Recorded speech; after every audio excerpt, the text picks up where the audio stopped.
నమస్తే అందరికీ. సో, ఈరోజు మనం డిస్కస్ చేసేటువంటి టాపిక్ శాంప్లింగ్ అంటున్నాం. సో, రీసెర్చ్‌లో శాంప్లింగ్ అనేటువంటి టాపిక్ చాలా ఇంపార్టైనటువంటి టాపిక్. సో, దేనికోసం ఇంపార్టెంట్ ఈ శాంప్లింగ్ అనేది మనం నేర్చుకోవడానికి ప్రయత్నం చేద్దాం. అయితే ఈ శాంప్లింగ్‌ని మనం తెలుగులో నమూనా అంటున్నాం. సో, నమూనా అనేది ఏంటి అనేది ఒక్కసారి మీకు రియల్ లైఫ్ ఎగ్జాంపుల్స్‌తో చెప్తాం. ఫర్ ఎగ్జాంపుల్ మనము ఒక షాప్‌లోకెళ్ళాం. షాప్‌లోకెళ్ళినప్పుడు ఆ షాప్‌లో మనం రైస్ కొనుగోలు చేద్దాం అనుకుంటున్నాం. రైస్ పర్చేజ్ చేయాలనుకున్నప్పుడు ఆ షాప్ వాడు ఏం చేస్తాడు? "ఈ రైస్ చాలా మంచివండి తీసుకోండి" అని చెప్తాడు. సో, అప్పుడు మనం ఏం చేస్తాం? కొంచెం శాంపిల్ ఇవ్వండి అంటాం. సో, ఎంటైర్ బ్యాగ్ మనకు 25 కేజెస్, 50 కేజెస్ బ్యాగ్‌ని మనం చెక్ చేయలేం. సో, ఆ 25 కేజెస్ బ్యాగ్‌లోంచి కొంచెం ఒక పిరికెడు తీసుకొని ఇలా చెక్ చేసుకుంటాం మనం. సో, రైస్ మంచిగా అనిపిస్తే మనం ఆ రైస్‌ని తీసుకుంటాం. సేమ్ అదే విధంగా ఏదైనా గ్రాసరీస్ పర్చేజ్ చేసేటప్పుడు ఆ గ్రాసరీస్ మొత్తం లోపల ఏముందనేది మనం చూడం. చిన్న శాంపిల్ అనేది మనం తీసుకుంటాం. ఆ శాంపిల్ తీసుకొని వాటిని మనం చెక్ చేసుకొని తీసుకోవడం జరుగుతది. ఇప్పుడు వరి ధాన్యాలున్నాయి. వరి ధాన్యాలు మనము రైతులు పండించిన పంటని మిల్లుకి తీసుకొనెళ్తారు అమ్మడానికి. లేదా దళారులొస్తారు కొనుగోలు చేయడానికి. సో, వాడు మొత్తం మన పొలంలో పండిన పంటను మొత్తం వాడు చెక్ చేసుకోలేడు. వాడేం చేస్తాడంటే, ఆ పండిన పంటలోంచి కొంచెం ధాన్యాన్ని మన చేతిలోకి తీసుకొని వాడు చెక్ చేస్తాడు. అంటే ఈ చేతిలోకి తీసుకున్నటువంటి ధాన్యం బాగా ఉంటే వాడేం చేస్తాడు, ఆ మిగిలిన ధాన్యం మొత్తం బాగా ఉందని వాడు జనరలైజ్ చేసుకుంటాడు.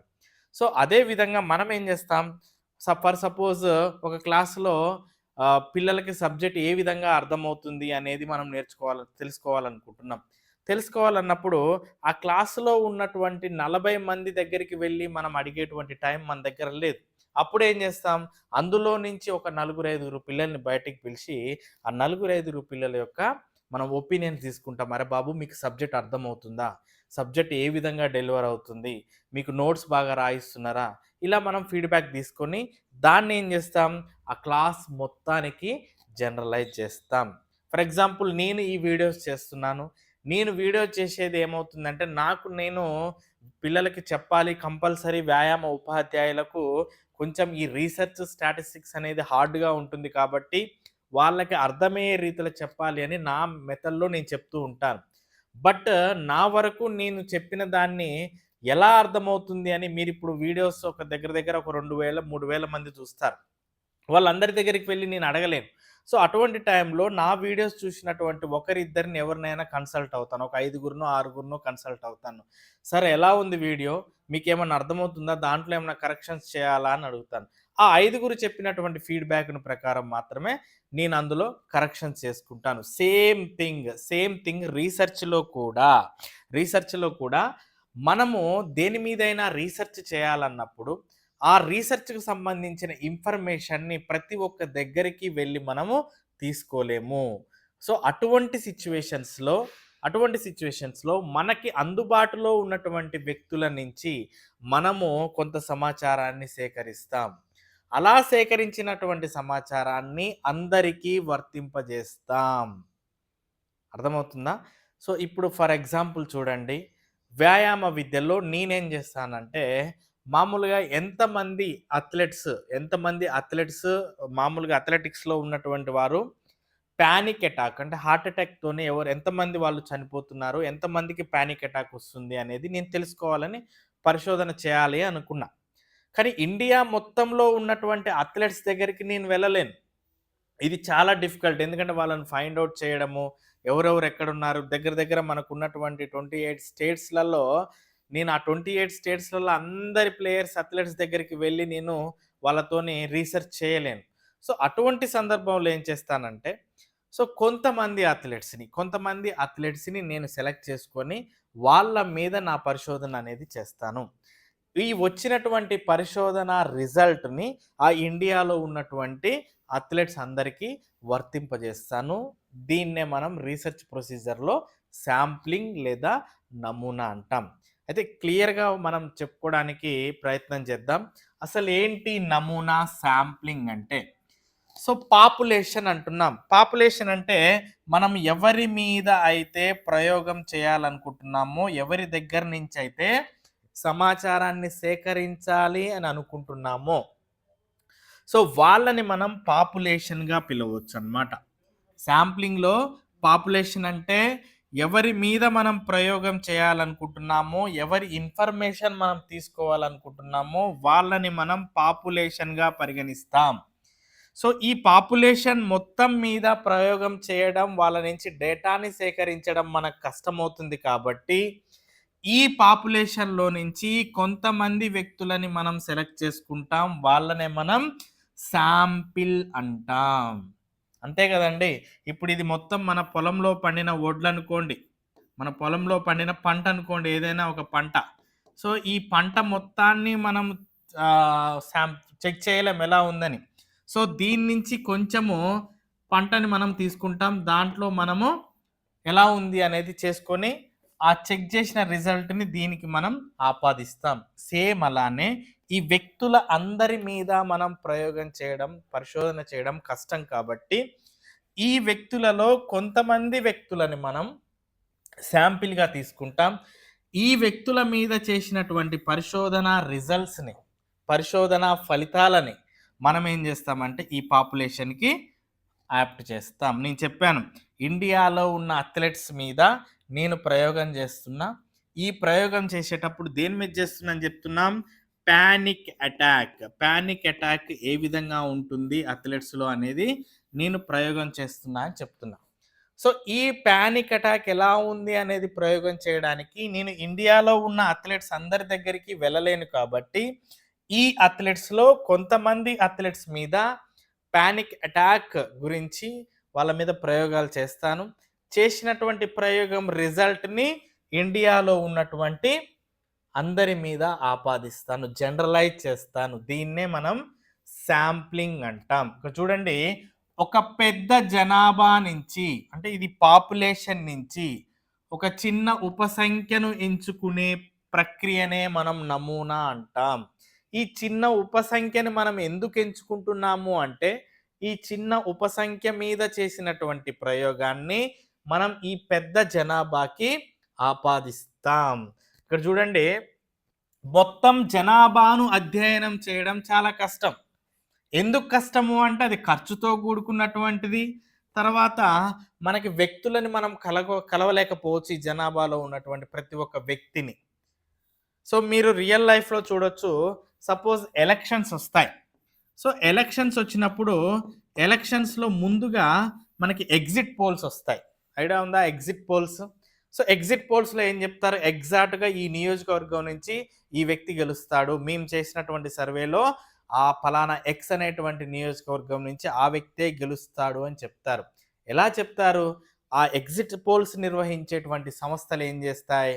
ఆ నియోజకవర్గంలో కొంతమంది వ్యక్తులని శాంపిల్స్‌గా సెలెక్ట్ చేసి, కొంతమంది వ్యక్తులని శాంపిల్స్‌గా సెలెక్ట్ చేసి, ఆ వ్యక్తుల నుంచి అభిప్రాయాన్ని సేకరిస్తారు. అయ్యా బాబు! ప్రస్తుతం ఉన్న ప్రభుత్వం ఎలా ఉంది? ఆ ప్రభుత్వానికి అపోనెంట్‌గా నిలబడ్డ వ్యక్తి ఎలా ఉంటాడు? ఈ ఇద్దరిలో మీరు ఎవరికి ఓటేస్తారు?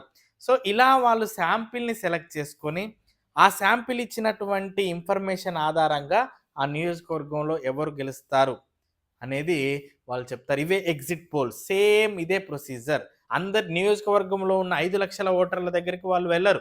వాళ్ళేం జేస్తారు?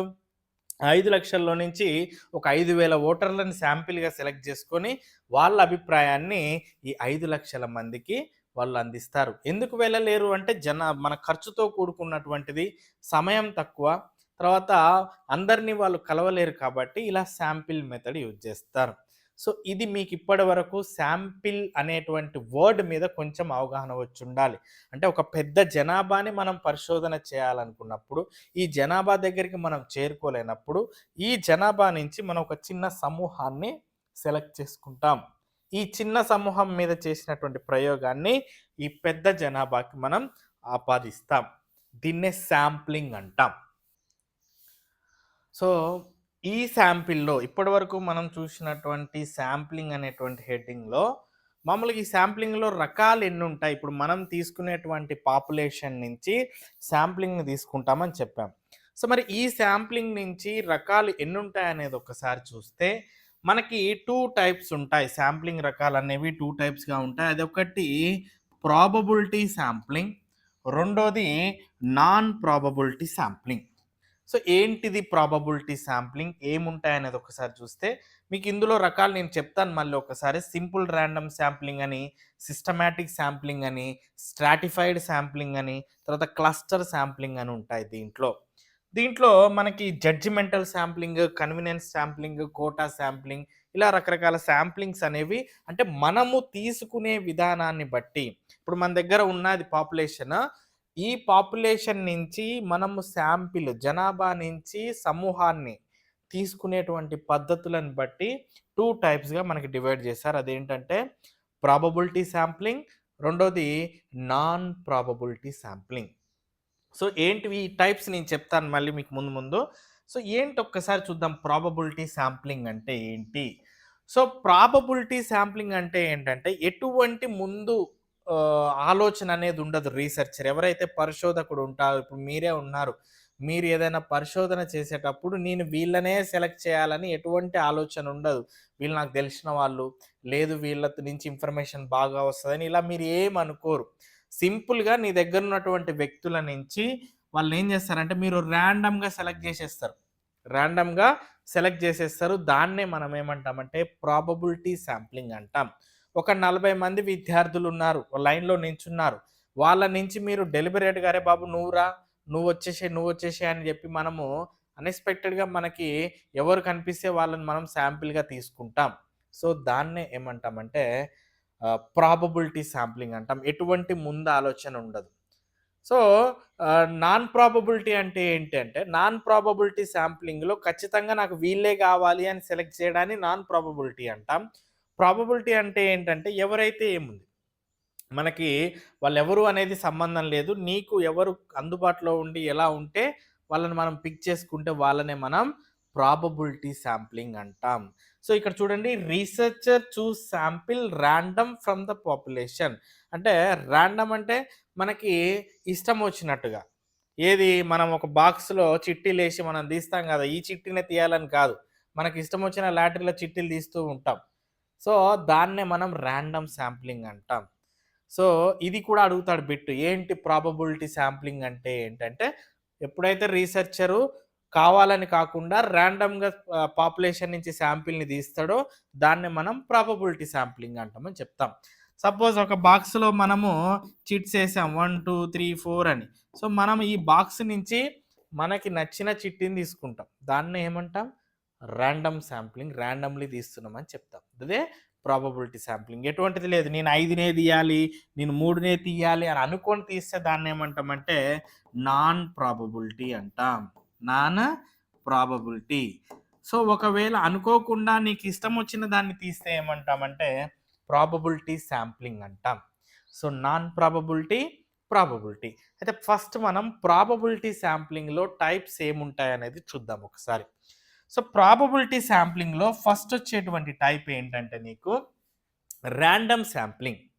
సో, ఏంటిదయ్యా రాండమ్ శాంప్లింగ్ అంటే మీకు చెప్పాను నేను. రాండమ్. రాండమ్ అంటే నీకిష్టం వచ్చింది.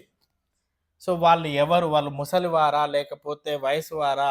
వాళ్ళు మీకు ఆన్సర్స్ ఇవ్వగలుగుతారా? ఇవ్వలేరా? చిన్న పిల్లలా? పెద్దవాళ్ళా? అని కాకుండా నీకున్నటువంటి సమూహం నుంచి, నీకున్నటువంటి సమూహం నుంచి నీ ఇష్టం వచ్చిన వాళ్ళని శాంపిల్‌గా సెలెక్ట్ చేస్తే ఇది సమూహం అండి. ఇది పాపులేషన్. నీకు ఎటువంటి ఆలోచన లేదు ఎవరిని సెలెక్ట్ చేయాలని. సో, ఇక్కడ ఈ లైన్‌లో రెండో వాళ్ళని సెలెక్ట్ చేసావు. ఈ లైన్‌లో ఫస్ట్ వాళ్ళని సెలెక్ట్ చేసావు. మళ్ళీ లాస్ట్ వాళ్ళని సెలెక్ట్ చేసావు. ఈ లైన్‌లో థర్డ్ వాళ్ళని సెలెక్ట్ చేసావు. సో, నీకున్నటువంటి పాపులేషన్ నుంచి ఎటువంటి ముందు ఆలోచన లేకుండా ఇష్టం ఉన్నట్టుగా సెలెక్ట్ చేస్తే దాన్నే సింపుల్ రాండమ్ శాంప్లింగ్ అంటాం. ఏమంటాం? Simple random sampling.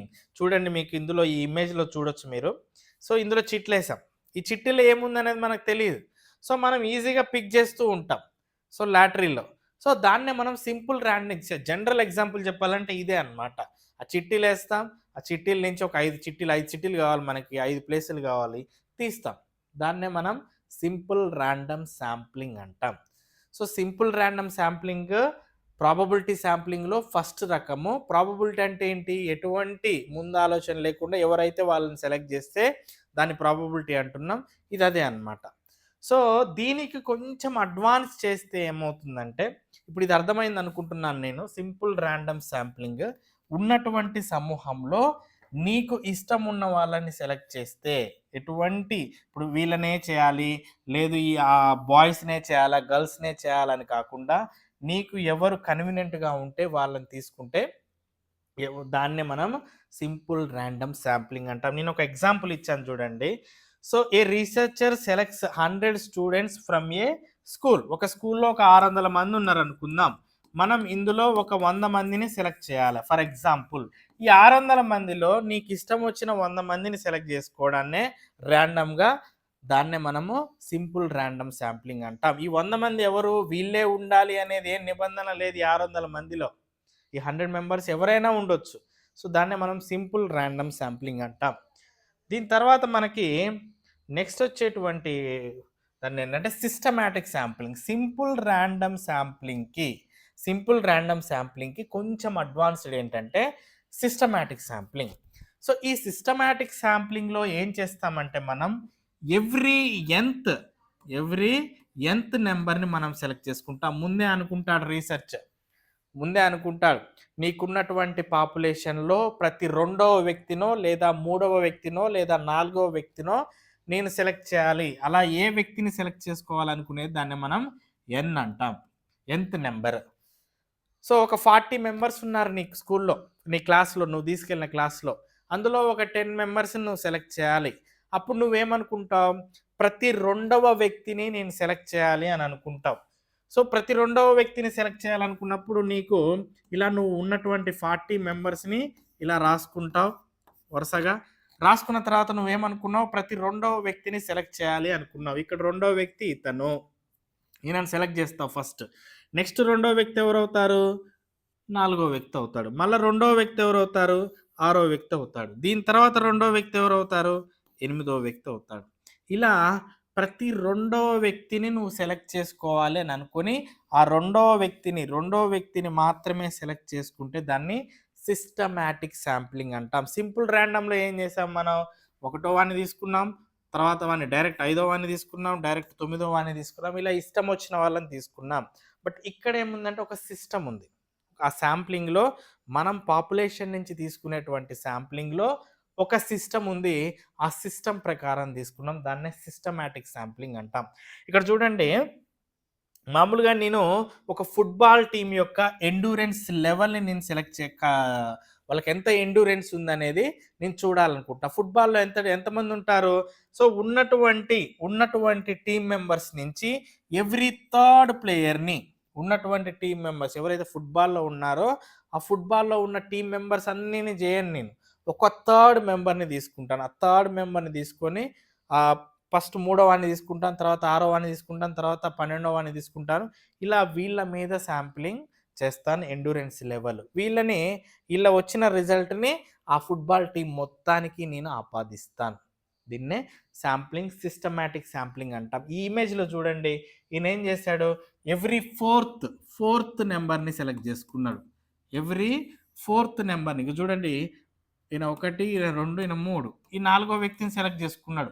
మళ్ళీ 4th నెంబర్, సో ఇక్కడి నుంచి 1, 2, 3, 4 ఈయన సెలెక్ట్ చేసుకున్నాడు. దీంట్లో కూడా అంతే, ఎవ్రీ 4th నెంబర్ని, అంటే ఎవ్రీ nth నెంబర్ని వాళ్ళు సెలెక్ట్ చేసుకుంటారు సిస్టమాటిక్ శాంప్లింగ్లో.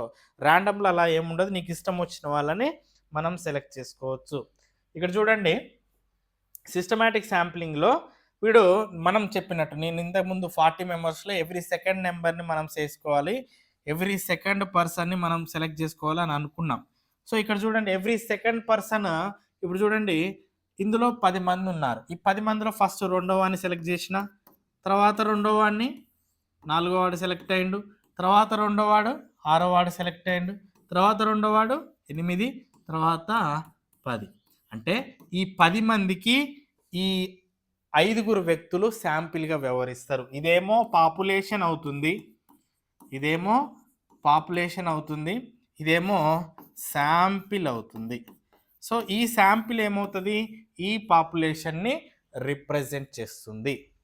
దీన్నే మనం సిస్టమాటిక్ శాంప్లింగ్ అంటాం. సిస్టమాటిక్ శాంప్లింగ్లో ఎవ్రీ nth నెంబర్ని మనం సెలెక్ట్ చేసుకుంటాం.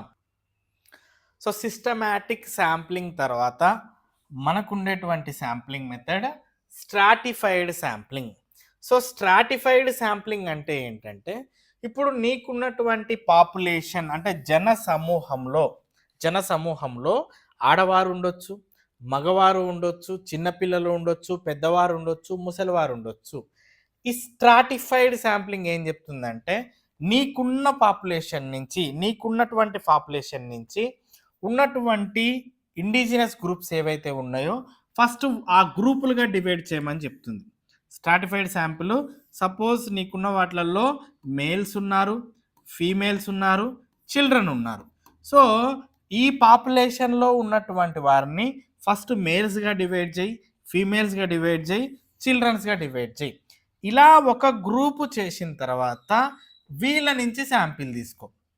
స్ట్రాటిఫైడ్ శాంపిల్ ఏం చెప్తుంది ఇక్కడ చూడండి మీరు, a researcher wants to compare the physical fitness of level of male and female.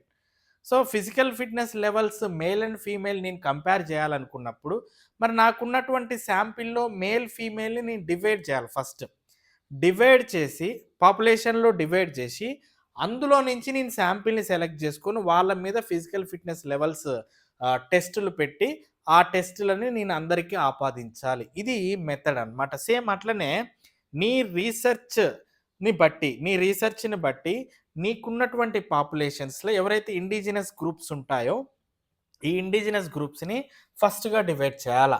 So ఫస్ట్గా డివైడ్ చేసిన తర్వాత ఈ ఇండిజినస్ గ్రూప్స్ నుంచి మళ్ళీ నువ్వు శాంపిల్ని చేయాలి. అంటే ఫస్ట్ ఏంటి, పాపులేషన్ ఉంది నీ దగ్గర. సో ఈ జనాభా అనేది ఉంది, ఈ పాపులేషన్స్లో ఫస్ట్ నువ్వు గ్రూప్స్ చేస్తావు, ఇండిజినస్ గ్రూప్స్. తర్వాత ఈ గ్రూప్స్ నుంచి ఏం చేస్తావు అంటే నువ్వు శాంపిల్ని సెలెక్ట్ చేస్తావు. ఈ గ్రూప్స్ నుంచి నీకు శాంపిల్ అనేది వస్తుంది. సో ఇక్కడ అదే జరిగింది. నేనేమనుకున్నా, ఫిజికల్ ఫిట్నెస్ లెవెల్స్ అనేవి చెక్ చేయాలి. ఎవరికి చెక్ చేయాలనుకున్నాం మనం, మేల్స్ అండ్ ఫీమేల్కి చెక్ చేయాలనుకున్నాం. తర్వాత స్టూడెంట్స్ని కూడా మనం అనుకున్నాం, అదే చిల్డ్రన్ అనుకున్నప్పుడు నా దగ్గర ఉన్నటువంటి పాపులేషన్స్ని నేను 3 గ్రూప్స్గా చేసిన.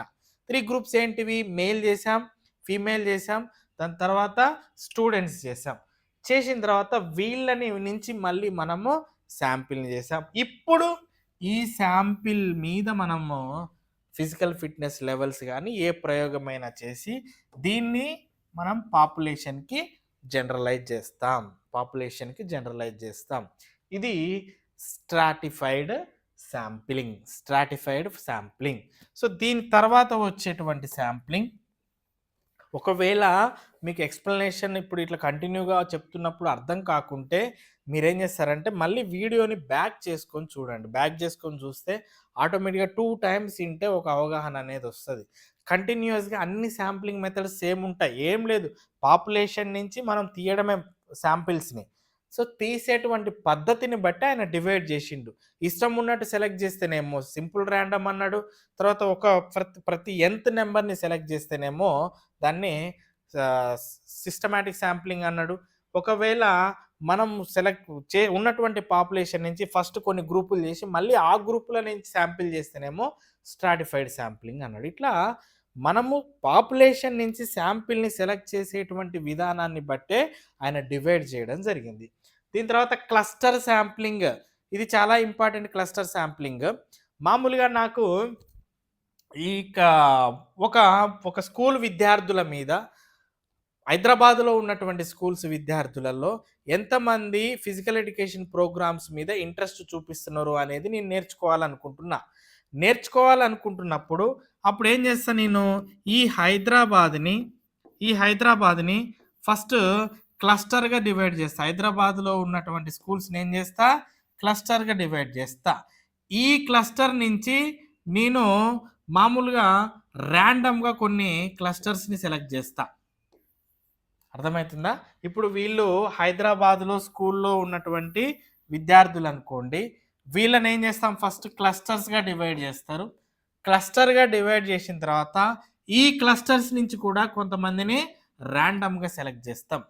సో ర్యాండమ్గా సెలెక్ట్ చేసిన తర్వాత ఈ ర్యాండమ్ శాంప్లింగ్స్ నుంచి మనము శాంపిల్స్ అనేవి తీసుకుంటాం.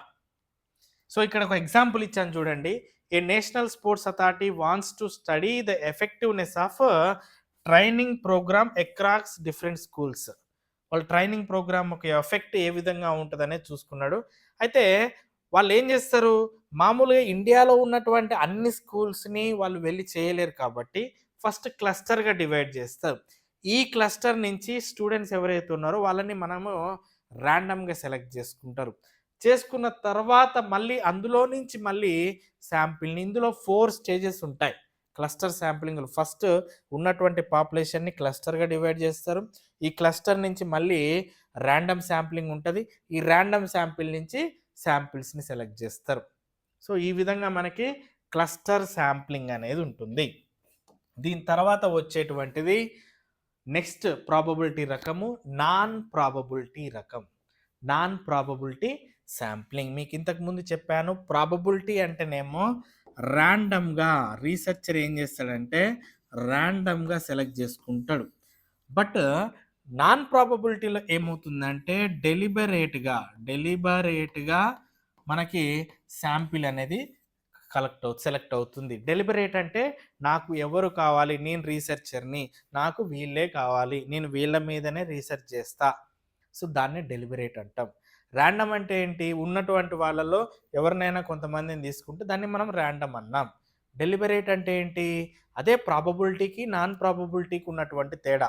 ప్రాబబిలిటీలనేమో నీకున్నటువంటి పాపులేషన్‌లో నువ్వు కొంతమందిని రాండమ్‌గా ఇష్టం వచ్చినట్టు నువ్వు సెలెక్ట్ చేసుకుంటావు. బట్ నాన్ ప్రాబబిలిటీలో ఏమవుతుందంటే నీకు ఎవరు అవసరమో వాళ్ళనే తీసుకుంటావు.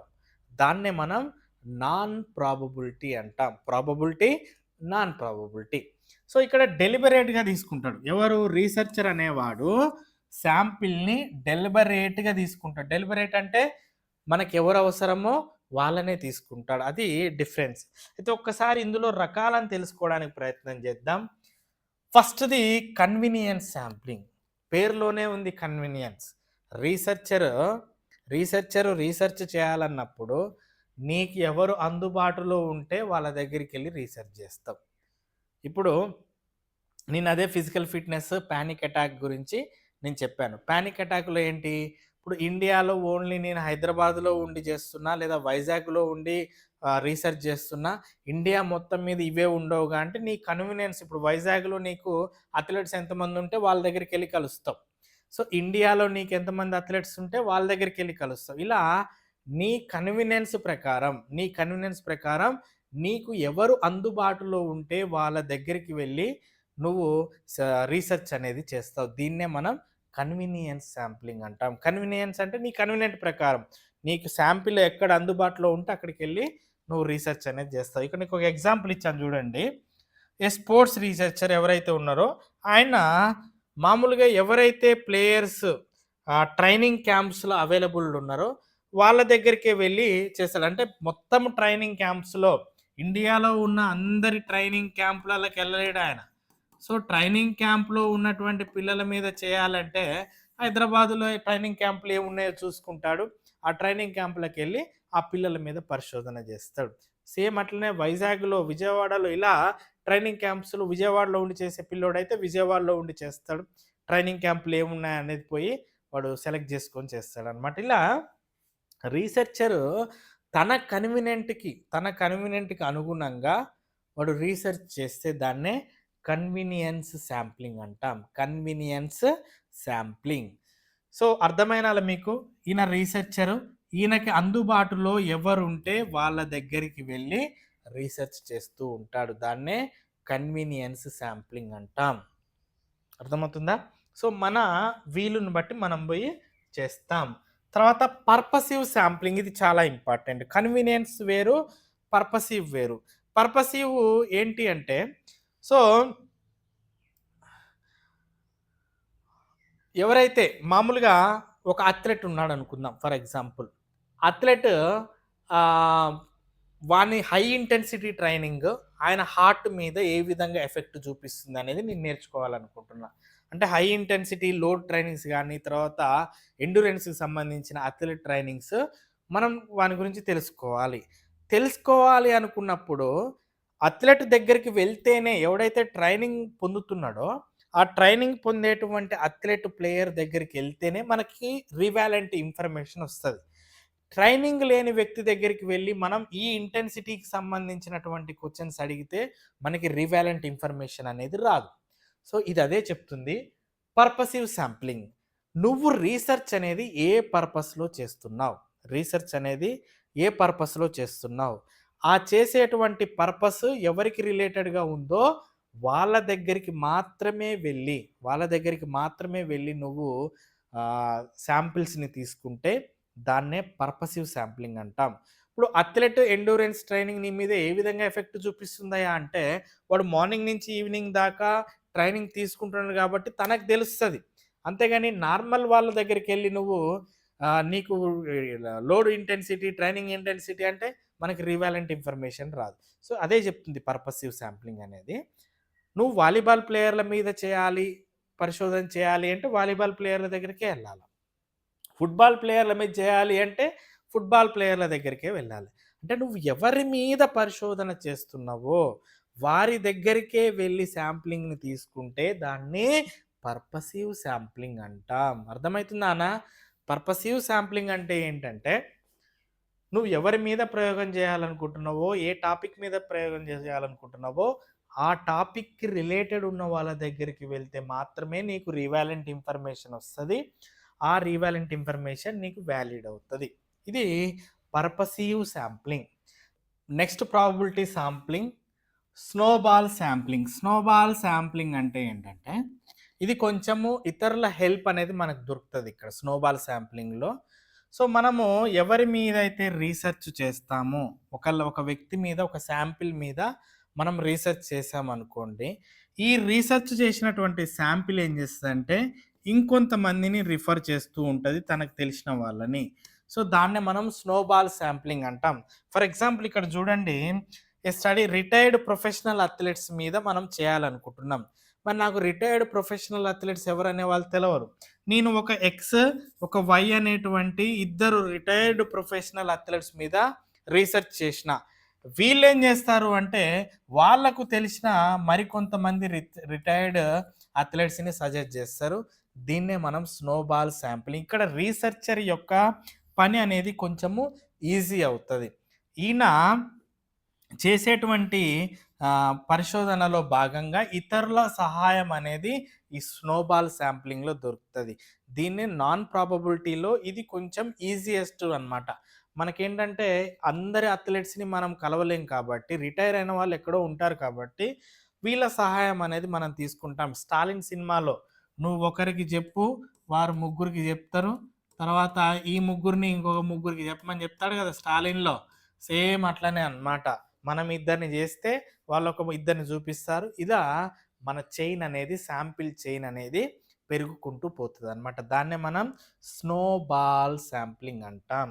సో, ఇక్కడ స్నోబాల్ శాంప్లింగ్ తర్వాత వచ్చేదేంటంటే కోటా శాంప్లింగ్. ఇక్కడ కోటా శాంప్లింగ్ అంటే ఏంటంటే, నువ్వు చేసేటువంటి ప్రయోగంలో, నువ్వు చేసేటువంటి పరిశోధనలో వారి శాతం ఎంత?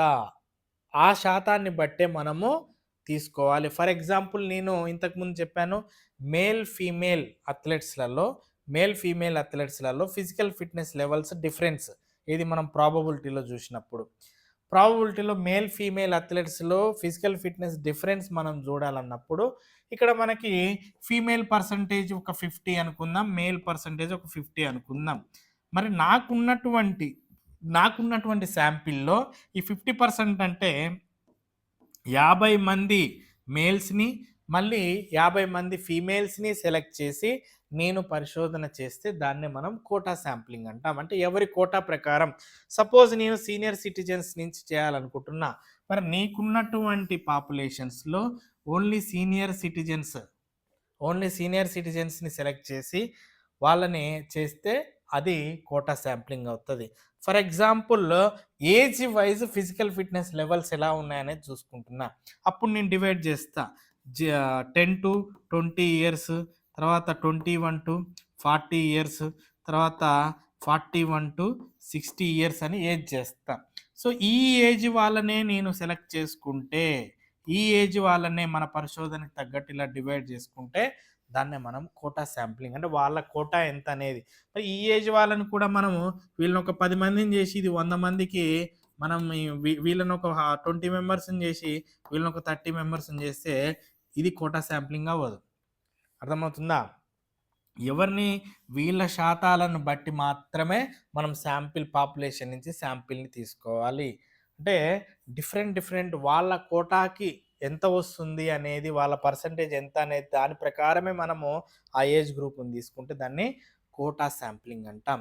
దీని తర్వాత మనకి చాలా ఇంపార్టెంట్ అయినటువంటి నాన్ ప్రాబబిలిటీ శాంప్లింగ్. ఇది చాలా ఇంపార్టెంట్, మ్యాక్సిమం క్వశ్చన్స్ అడిగినటువంటి. ఇది జడ్జిమెంటల్ శాంప్లింగ్ అనేది మీకు కన్వీనియన్స్ శాంప్లింగ్ ఏదైతే ఉందో, కన్వీనియన్స్ నాన్ ప్రాబబిలిటీలో ఫస్ట్ చెప్పుకున్నాం. అంటే నీ కన్వీనియంట్ని బట్టి నువ్వు తీసుకుంటావు అని చెప్పాం. ఇప్పుడు అథ్లెట్స్ ఉన్నారు. అందరి అథ్లెట్స్ దగ్గరికి నేను వెళ్ళలేను కాబట్టి నా దగ్గర కన్వీనియంట్ ఉన్న అథ్లెట్స్ దగ్గర నేను చేసుకున్నాను. దీనికి కొంచెం ఎగ్జాంపుల్ ఏంటంటే డైరెక్ట్ హై ఎండ్ వాళ్ళ దగ్గరికి వెళ్ళమని చెప్తుంది జడ్జిమెంటల్ శాంప్లింగ్. సపోజ్ ఇక్కడ చూడండి, effect of a specialised strength programme on elite sprinters, అంటే అథ్లెట్సే కదా. సో స్పెషలైజ్డ్ ప్రోగ్రామ్ స్ట్రెంత్ ఏ విధంగా ఉంటుంది ఎలైట్ స్ప్రింటర్స్ మీద నేను తెలుసుకోవడానికి డైరెక్ట్ నేనేం చేస్తా అంటే ఎవరైతే నేషనల్ ప్లేయర్స్ ఉన్నారో వాళ్ళ దగ్గరికి వెళ్తాయి. డైరెక్ట్ వాళ్ళు ఫుల్ ట్రైన్డ్ అయిపోయారు కాబట్టి దాన్ని మనం జడ్జిమెంటల్ శాంప్లింగ్ అంటాం. సో ఇక్కడ చూడండి, instead of randomly selecting the athletes, నువ్వు ర్యాండమ్గా సెలెక్ట్ చేసుకోవడము లేకపోతే నీ కన్వీనియన్స్, దాని బదులు నువ్వు ఇనిషియల్లీ తర్వాత నేషనల్ లెవెల్ స్ప్రింటర్స్ని చూసుకుంటే నీ పని అయిపోతుంది. సో అందరినీ సెలెక్ట్ చేసుకొని అందులో అథ్లెట్ ట్రైనింగ్ పొందిన వాళ్ళు ఎవరు వీళ్ళెవరు అనేది కాకుండా డైరెక్ట్ నువ్వేం చేస్తావు, నేషనల్ ప్లేయర్స్ దగ్గరికి వెళ్తావు. దీన్నే మనము జడ్జిమెంటల్ శాంప్లింగ్ అంటాం. సో నీకు అందుబాటులో ఉన్నటువంటి ప్లేయర్స్ ఎవరైతే ఉన్నారో అందులో హై ఎండ్ వాళ్ళని సెలెక్ట్ చేసుకోమని. అయితే ఇది జడ్జిమెంటల్ శాంప్లింగ్ ఒకసారి మీరు చూడండి. ఈ జడ్జిమెంటల్ శాంప్లింగ్ దేనికోసం అంటే మామూలుగా the researcher selects the participants based on their expertise, అంటే ఆల్రెడీ వీళ్ళు ఏంటంటే అందులో వాళ్ళు పర్ఫెక్ట్గా వాళ్ళు ఆల్రెడీ అందులో నిష్ణాతులైన వాళ్ళని మాత్రమే మనం సెలెక్ట్ చేసుకుంటాం. అప్పుడు అలా సెలెక్ట్ చేసుకోవడం వల్ల ఏమవుతుందంటే ఎక్యురేట్ ఇన్ఫర్మేషన్ అనేది నీకు వస్తుంది. ఆ ఎక్యురేట్ ఇన్ఫర్మేషన్ నీకు రావడం వల్ల ఏమవుతుందంటే నీ రీసెర్చ్ అనేది సక్సెస్ అవుతుంది. సో ఎక్యురేట్ ఇన్ఫర్మేషన్ రావడం వల్ల రీసెర్చ్ ఏమవుతుంది, సక్సెస్ అనేది అవుతుంది. సో అందుకోసమనే ఎవరైతే దాని ప్రీవియస్ ఎక్స్పీరియన్స్లో నిష్ణాతులయ్యారో వాళ్ళనే సెలెక్ట్ చేసుకుంటాం. అదే చెప్తుంది జడ్జిమెంటల్ శాంప్లింగ్. సో ఇది మామూలుగా ర్యాండమ్ కాదు కాబట్టి ఇది కంపల్సరీ పర్పస్ఫుల్గా మనం వాళ్ళని మీట్ అవుతున్నాం కాబట్టి మనకి రివాలెంట్ ఇన్ఫర్మేషన్. ర్యాండమ్లో ఏమవుతుంది, అథ్లెట్ తగలొచ్చు తగలకపోవచ్చు ఆ శాంపిల్స్లో. సో ఆ విధంగా మనకి ఈ జడ్జిమెంటల్ శాంప్లింగ్ అనేది ఇంపార్టెంట్ అన్నమాట. సో ఇక్కడ ఎర్రర్స్ ఉంటాయి, శాంప్లింగ్ ఎర్రర్స్ అంటే ఏంటంటే ఒక ఇద్దరి మీద నువ్వు శాంపిల్ చేసావు, ఆ ఇద్దరిని 100 మందికి నేను ఇంప్లిమెంట్ చేస్తా అంటే కష్టం. ఇప్పుడు క్లాస్లో మ్యాథ్స్ టీచర్ ఒకరికి ఇష్టం ఉండడు, అరే మ్యాథ్స్ ఎలా చెప్తున్నారా బాబు అని 40 మెంబర్స్లో నువ్వు ఒకరిని అడిగావు, సార్ మ్యాథ్స్ అస్సలు బాగాలేదు, వాడు ఏంటంటే మ్యాథ్స్ టీచర్ ఆయన వస్తాడు చెప్తాడు మాకు అర్థమయ్యేలాగా చెప్పడు, కరెక్షన్స్ లేవు అంటారు. ఈ ఒక్కడు చెప్పింది దాన్ని నువ్వు 40 మెంబర్స్కి చేస్తే అక్కడ నువ్వు తీసుకున్నటువంటి శాంపిల్ రాంగ్ అనమాట. దాన్నే శాంప్లింగ్ ఎర్రర్ అంటాం. అంటే నువ్వు తీసుకునేటువంటి శాంపిల్ని బట్టి కూడా నీ యొక్క రిజల్ట్ అనేది డిపెండ్ అవుతుంది. దాన్నే మనం శాంప్లింగ్ ఎర్రర్ అంటాం. నువ్వు శాంపిల్స్ కరెక్ట్గా తీసుకుంటే నీ రిజల్ట్ అనేది కరెక్ట్గా వస్తుంది. నువ్వు శాంపిల్స్ రాంగ్ తీసుకున్నావు అనుకోండి, నీ రిజల్ట్ అనేది రాంగ్ రావడానికి అవకాశం ఉంటుంది. సో ఈ విధంగా మనం ప్రాబబిలిటీ, నాన్ ప్రాబబిలిటీ శాంప్లింగ్ చూసాం. రీసెర్చ్లో ఈ శాంప్లింగ్స్ అనేవి చాలా ఇంపార్టెంట్. ఈ శాంపిల్స్ ఇచ్చేటువంటి రిజల్ట్స్నే మనం అనలైజ్ చేసి మనము వాటిని పబ్లిష్ చేస్తూ ఉంటాం.